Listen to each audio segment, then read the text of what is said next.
بسم اللہ الرحمن الرحیم۔ السلام علیکم دوستو اور بزرگوں، جیسا کہ آپ جانتے ہیں کہ محرم الحرام کے حوالے سے ہماری سیریز ویڈیوز چل رہی ہیں۔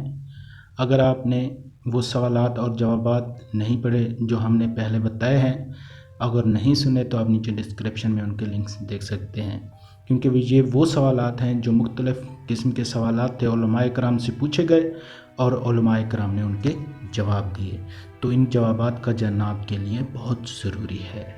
آج کا سوال ہے، عاشوراء کے روز مزید کیا کیا کرنا چاہیے؟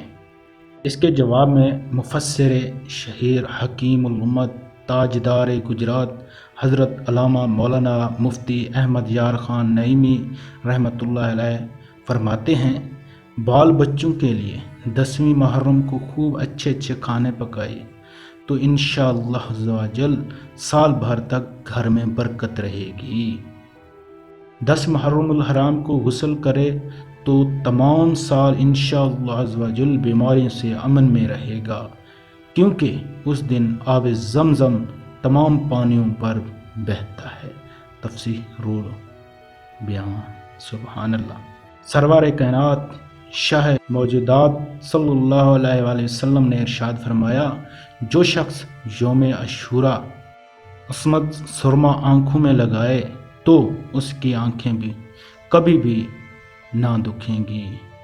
شابل ایمان۔ ایک اور سوال ہے، عاشوراء کی رات نفل نماز پڑھنے کی فضیلت اور طریقہ کیا ہے؟